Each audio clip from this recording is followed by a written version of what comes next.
皆さんごきげんよう、上川薫です。今回取り上げる話題はウクライナ情勢、朗報が入っています。それはトランプ大統領がウクライナに対する支援政策へと転換したのです。従来のトランプ大統領は大統領就任時以来、ウクライナに対して自らの政権では軍事支援のための予算を獲得せず、ロシアに対しても追加制裁をしないという方針を取ってきました。これは、ウクライナを支援しないし、ロシアに対しても制裁しないんだから、アメリカの言うことを聞いて和平交渉の場に、ロシアは出てきてくださいというようなメッセージが込められているものでした。実際、ロシアのプーチン大統領は、トランプ大統領との間で何度となく首脳会談を行ってきました。しかし、和平交渉に関しては全く進展が見られなかったのです。プーチン大統領にしてみれば、トランプ大統領はウクライナに軍事支援もしないし、ロシアに対しても何ら制裁を科してこないので、とりあえずおだてて気持ちよく帰ってもらえれば、それだけで自分の国にとって非常に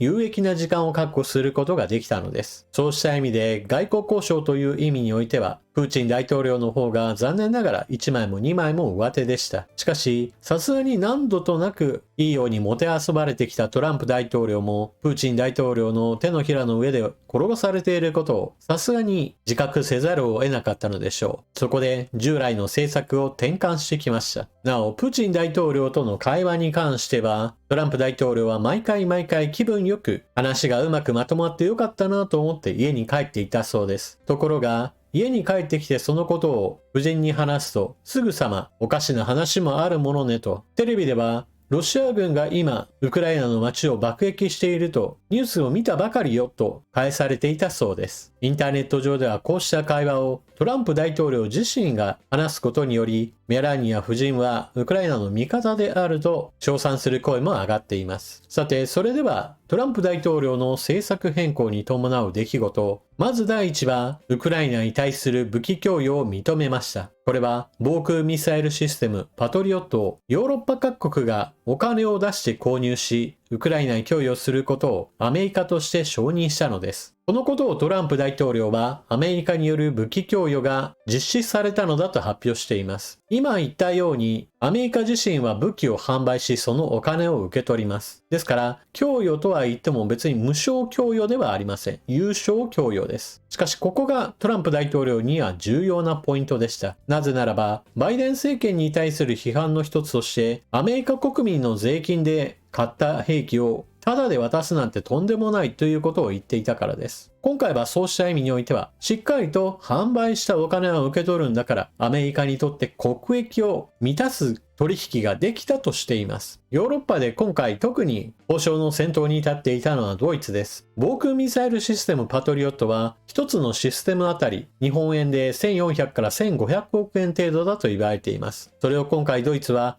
2機購入し、ウクライナに供与するとしています。ドイツ以外の国々、ノルウェーやカナダ、その他様々な国がより集まってお金を出し合ってもう1機についても購入し、ウクライナに供与するとしています。この後ヨーロッパ各国は今回の武器取引を前例としてお金を出し合ってアメリカから武器や弾薬類などを購入し、ウクライナに供与する道筋を立てます。アメリカはバイデン政権時代に砲弾の製造能力を一気に引き上げるための予算を投じて工場の拡張工事なども行ってきました。そのためお金さえきっちりと払えばアメリカによる砲弾の供給は以前よりもずっと円滑に進んでいくはずです。ヨーロッパが再軍備を宣言し、軍事費を大幅に積み増していく。その予算の中からある程度のお金を割いて、ウクライナに供与するための武器、弾薬類などを購入。そしてウクライナへ供与するルートが開けたと言えるでしょう。そして2つ目の変化が、ロシアに対してこれまで追加制裁をしてこなかったトランプ大統領が、50日間の交渉期間を設けて話がまとまらないのであれば、ロシアと取引する国々に対して 100% の関税をかける二次関税といったものを発表しました。ちょっと誤解されがちな点があるのですが、今回の二次関税 100% については、ロシア自身に対してもアメリカとロシアとの間における貿易で 100% の関税をかけることも合わせて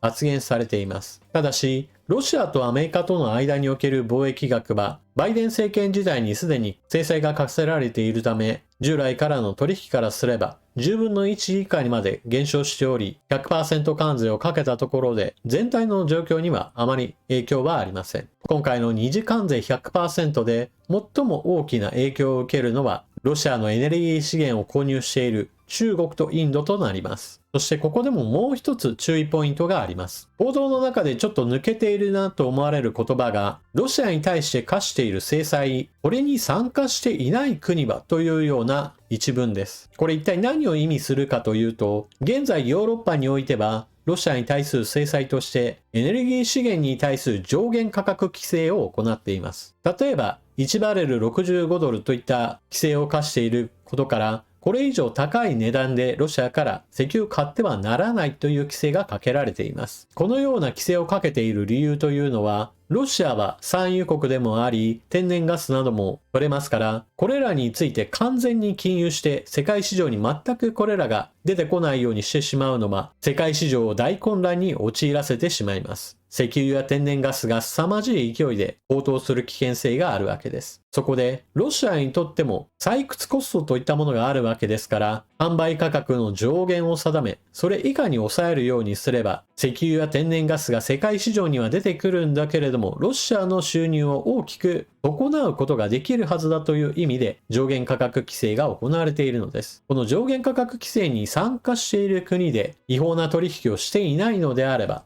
おそらくはトランプ大統領としても積極的にこの二次関税をかけては来ないはずだという意味合いがあります。ただしこれも今回のウクライナ情勢とは無関係のトランプ関税で言っても、大統領の一存でいつでも関税率の引き上げなどが行われる関係で、 EU の課している上限価格規制に参加しているからどうかといった話と関係なく、トランプ大統領の一存でいきなり二次関税 100% が課せられるかもしれません。そうした意味では日本の場合だと、ロシアから天然ガスを購入している問題があり、今回を機にアメリカ産へと切り替えるような政治的な決断が必要かもしれません。アメリカからの資源購入の増額といったものは、現在の関税交渉においても前向きな効果が期待できます。さて、もう一つだけ、今回のトランプ大統領の姿勢変更に伴って軍事面で騒がれている問題があります。それがトランプ大統領がゼレンスキー大統領に対してモスクワやサンクトペテルブルクなどに攻撃してはどうかと提案したと言われている点です。これに対してゼレンスキー大統領は、アメリカから供与された兵器としてはエイタクムミサイルがあるが、これが射程300キロしかなく、モスクワやサンクトペテルブルクには届くことができませんということを伝えています。そこでこの会話において注目されているのが、じゃあアメリカがより遠方の土地へ攻撃できるように兵器の供与も検討すると報道されていることです。ここでもちょっと一番最初の話に戻りますが、トランプ大統領の考えているのは無償の軍事支援ではなく、おそらくお金を払ってどこかの国が購入すれば、そこからウクライナへと供与されることを認めるという話でしょう。では、モスクワやサンクトペテルブルクを射程距離に入れる兵器とは何でしょうか。軍事専門誌などでは以下の兵器が条件に当てはまるとしています。それが巡航ミサイルトマホーク、もしくは空中発射ミサイルのジャズムです。トマホークミサイルについてはつい先日、中東情勢においても一部使用を皆さんにお伝えしました。イランの核開発関連施設に対するミサイル攻撃としてトマホークミサイルが使用されました。ただし、この時使われたのは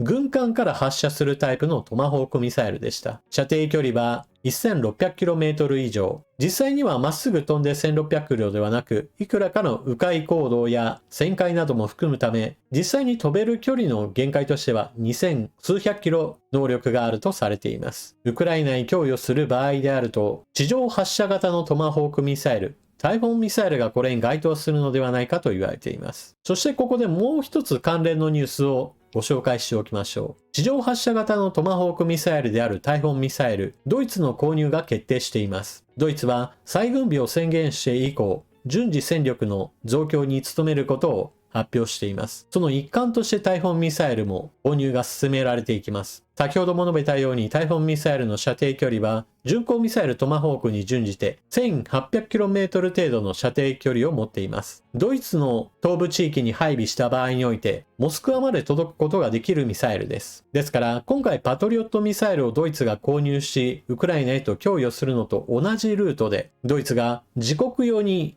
大砲ミサイルを買うだけではなく、ウクライナに供与するための弾も一緒に購入する可能性も言われているのです。ただし、ドイツ一国だけでは当然のように大砲ミサイルを大量に購入するといったことは難しいでしょうから、ヨーロッパ各国でお金を持ち合う、つまり EU として購入するといったことも十分考えられます。そして地上発射型のトマホークミサイルである大砲ミサイルだけではなく、もう一つ候補があります。それが戦闘機などから発射する空中発射型のミサイル、ジャズムです。ウクライナ軍の戦闘機に関しては、従来は旧ソ連系の戦闘機を中心としていました。しかし現在では F-16 戦闘機の供与も進められていますから、欧米系のミサイルについても使用できるようにと旧ソ連系の戦闘機も改造されていますし、当然 F-16 戦闘機はまさに使用することを前提とした戦闘機です。そうしたこともあって、空中発射型のミサイルを用いて、モスクワやサンクトペテルブルクを攻撃できるような能力を持たせる可能性もあるわけです。どちらにしても大事なことなのですが、従来は射程距離300キロのエイタクムスミサイルしか供与されなかった話が、トランプ大統領がここから一歩前進して、射程距離1800キロ程度以上のことを想定しているというのであれば、これは大きな前進となります。たとえ無償支援ではなかったとしても、これまで販売許可すら出さなかったようなミサイルにですら検討範囲に入ったことは、これは十分に評価できることです。トランプ大統領は政治的な圧力を加えるという意味においても、首都モスクワや第二の都市サンクトペテルブルクの名を挙げたわけですが、軍事上においてはもっと大事なことがあります。それは、ロシア軍がウクライナ全土に対して攻撃を仕掛けるのに使っている大型の突撃ドローンシャヘド。このシャヘドの主力生産工場がトマホークミサイルでは射程圏内に入ると言われています。これまでもシャヘドの生産工場に対する攻撃は行われましたが、ウクライナ軍の使っている飛行機型のドローンは残念ながら爆薬の搭載量があまり大きくはありません。その破壊力についてはちょっと限定的だと言わざるを得ません。石油関連施設などに対する攻撃としては、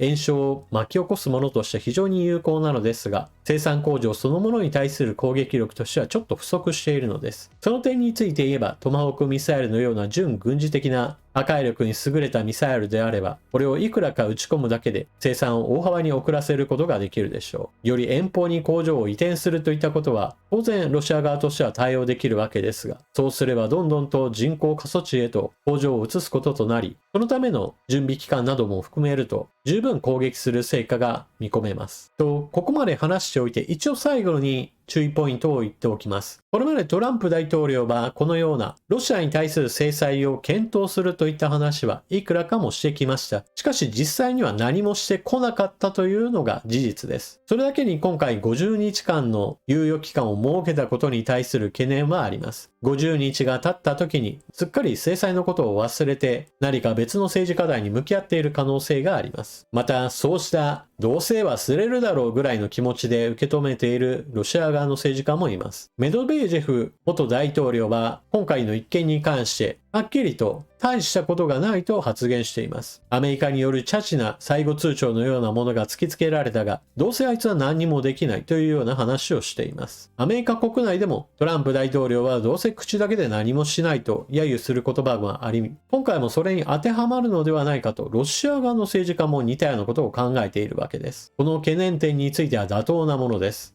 それだけに従来よりは確実にウクライナ支援に転換したわけですが、どこまで踏み込むかについてはまだまだ経過を見守っていかなければなりません。いろいろ問題はあるにしても、従来のトランプ大統領のウクライナに対する軍事支援はしないし、ロシアに対する制裁も行わないという姿勢よりはずっと良い方向へと事態は動き始めました。トランプ大統領の提示した50日以内での何らかの外交的な妥結が図られるのか、それともプーチン大統領にのらりくらりと交わされて結局何にもしないのか、変わりゆく情勢についてはこれからも順次追っていきます。というわけで今回の動画はここまで。最後までご視聴いただきありがとうございました。情報の整理整頓更新に役立ったなと思われる方は他の方にお勧めしたり、スーパーチャットの検討もよろしくお願いします。そして動画を見終わったら評価ボタンのクリックもお忘れなく。それでは次の動画でまたお目にかかりましょう。またね。